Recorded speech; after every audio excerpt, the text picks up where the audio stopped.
The Lion, the Witch, and the Wardrobe, Chapter 15, Deeper Magic from Before the Dawn of Time. While the two girls still crouched in the bushes with their hands over their faces, they heard the voice of the witch calling out, "Now, follow me all, and we will set about what remains of this war. It will not take us long to crush the human vermin and the traitors now that the great fool, the great cat, lies dead." At this moment, the children were for a few seconds in very great danger, for with wild cries and a noise of skirling pipes and shrill horns blowing, the whole of that vile rabble came sweeping off the hilltop and down the slope right past their hiding place. They felt the spectres go by them like a cold wind, and they felt the ground shake beneath them under the galloping feet of the minotaurs, and overhead there went a flurry of fowl wings, and a blackness of vultures and giant bats. At any other time they would have trembled with fear, but now the sadness and shame and horror of Aslan's death so filled their minds that they hardly thought of it. As soon as the wood was silent again, Susan and Lucy crept out onto the open hilltop. The moon was getting low, and thin clouds were passing across her, but still they could see the shape of the lion lying dead in his bonds. And now they both knelt in the wet grass and kissed his cold face and stroked his beautiful fur, what was left of it, and cried till they could cry no more.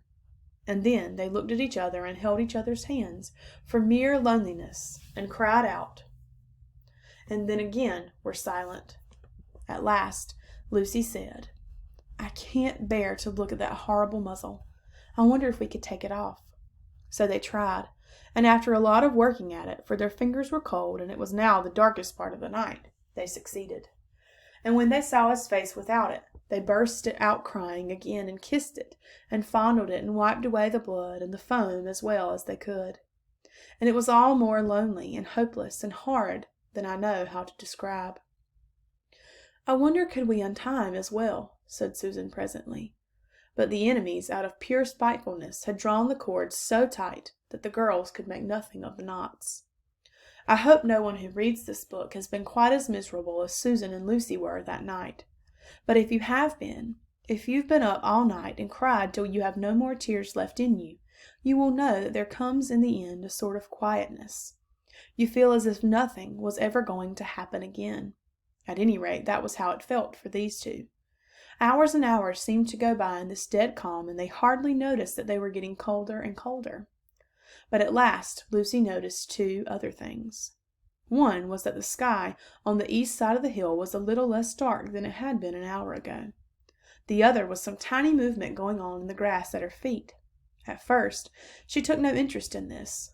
What did it matter? Nothing mattered now. But at last she saw that whatever it was had begun to move up the upright stone of the stone table, and now whatever they were moving about on Aslan's body.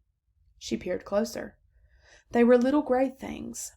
"Ugh!" said Susan from the other side of the table. "How beastly! There are horrid little mice crawling all over him. Go away, you little beasts!" And she raised her hands to frighten them away. "Wait," said Lucy, who had been looking at them more closely still. "Can you see what they're doing?" Both girls bent down and stared. "I do believe," said Susan. "But how queer! They're nibbling away at the cords." "That's what I thought," said Lucy. "I think they're friendly mice. Poor little things, they don't realize he's dead. They think it'll do him some good untying him." It was quite definitely lighter by now. Each of the girls noticed for the first time the white face of the other.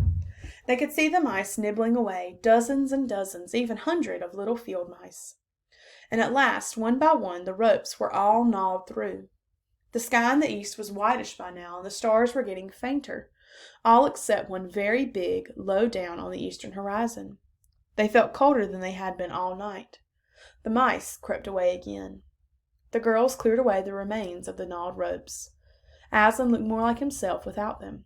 Every moment his dead face looked nobler. As the light grew, they could see it better. In the wood behind them, a bird gave a chuckling sound. It had been so still for hours and hours that it startled them. Then another bird answered it. Soon there were birds singing all over the place.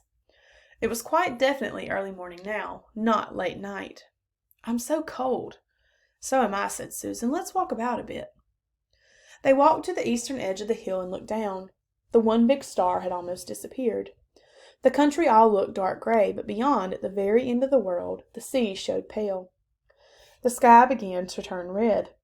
They walked to and fro, more times than they could count, between the dead Aslan and the eastern bridge, trying to keep warm, and oh, how tired their legs felt. Then at last, as they stood for a moment looking out towards the sea and Cair Paravel, which they could now just make out, the red turned to gold along the line where the sea and the sky met, and very slowly up came the edge of the sun. At that moment they heard from behind them a loud noise, a great cracking, deafening noise, as if a giant had broken a giant's plate. "What's that?" said Lucy, clutching Susan's arm. I feel afraid to turn around," said Susan. "Something awful is happening." "They're doing something worse to him," said Lucy. "Come on." And she turned, pulling Susan round with her. The rising of the sun had made everything look so different. All colors and shadows were changed that for a moment they didn't see the important thing. Then they did. The stone table was broken into 2 pieces by a great crack that ran down it from end to end, and there was no Aslan. "Oh, oh, oh!" cried the 2 girls, rushing back to the table. "Oh, it's too bad," sobbed Lucy. "They might have left his body alone." "Who's done it?" cried Susan. "What does it mean? Is it magic?" "Yes," said a great voice behind their backs. "It is more magic." They looked round. There, shining in the sunrise, larger than they had seen him before, shaking his mane, for it had apparently grown again, stood Aslan himself. "Oh, Aslan!" cried both the children, staring up at him, almost as much frightened as they were glad. "Aren't you dead then, dear Aslan?" said Lucy. "Not now," said Aslan. "You're not asked Susan in a shaky voice. She couldn't bring herself to say the word ghost. Aslan stooped his golden head and licked her forehead. The warmth of his breath, and rich sort of smell that seemed to hang about his hair, came all over her. "Do I look it?" he said. "Oh, you're real! You're real! Oh, Aslan!" cried Lucy, and both girls flung themselves upon him and covered him with kisses. "But what does it all mean?" asked Susan, when they were somewhat calmer. "It means," said Aslan, "that though the witch knew the deep magic, there is a magic deeper still which she did not know. Her knowledge goes back only to the dawn of time. But if she could have looked a little further back, into the stillness and darkness before time dawned, she would have read there a different incantation. She would have known that when a willing victim who has committed no treachery was killed in a traitor's stead, the table would crack, and death itself would start working backwards. And now—" "Oh, yes, now!" said Lucy, jumping up and clapping her hands. "Oh, children," said the lion, "I feel my strength coming back to me. Oh, children, catch me if you can." He stood for a second, his eyes very bright, his limbs quivering, lashing himself with his tail. Then he made a leap high over their heads and landed on the other side of the table. Laughing, though she didn't know why, Lucy scrambled over to it to reach him. Aslan leaped again. A mad chase began. Round and round the hilltop he led them, now hopelessly out of their reach, now letting them almost catch his tail, now diving between them, now tossing them in the air with his huge and beautifully velveted paws, and catching them again, and now stopping unexpectedly so that all 3 of them rolled over together in a happy laughing heap of fur and arms and legs. It was such a romp as no one has ever had except in Narnia, and whether it was more like playing with a thunderstorm or playing with a kitten, Lucy could never make up her mind. And the funny thing was that when all 3 finally lay together panting in the sun, the girls no longer felt in the least tired or hungry or thirsty. "And now," said Aslan presently, "to business. I feel I am going to roar. You had better put your fingers in your ears." And they did. And Aslan stood up, and when he opened his mouth to roar, his face became so terrible that they did not dare to look at it, and they saw all the trees in front of him bend before the blast of his roaring, as grass bends in a meadow before the wind. Then he said, "We have a long journey to go. You must ride on me."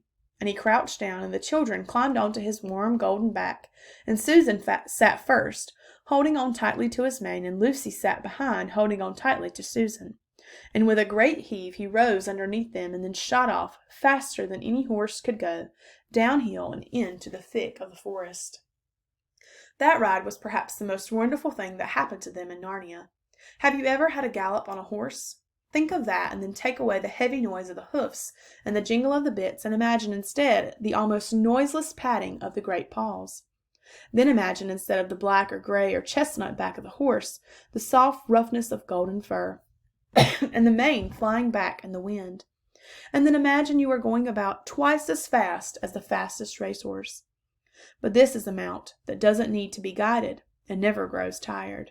He rushes on and on, never missing his footing, never hesitating, threading his way with perfect skill between tree trunks, jumping over bush and briar and the smaller streams, wading the larger, swimming the largest of all.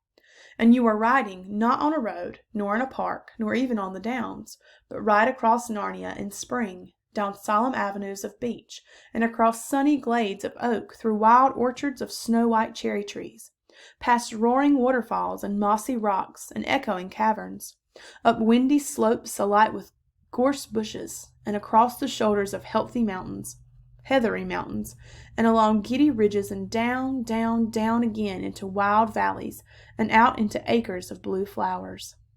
It was nearly midday when they found themselves looking down a steep hillside at a castle. A little toy castle it looked from where they stood, which seemed to be all pointed towers. But the lion was rushing down at such a speed that it grew larger every moment, and before they had time even to ask themselves what it was, they were already on a level with it. And now it no longer looked like a toy castle, but rose frowning in front of them. No face looked over the battlements, and the gates were fast shut. And Aslan, not at all slacking his pace, rushed straight as a bullet towards it. "The witch's home!" he cried. "Now, children, hold tight!" Next moment the whole world seemed to turn upside down, and the children felt as if they had left their insides behind them. For the lion had gathered himself together for a greater leap than any he had yet made, and jumped, or you may call it flying rather than jumping, right over the castle wall. The two girls, breathless but unhurt, found themselves tumbling off his back in the middle of a wide stone courtyard full of statues.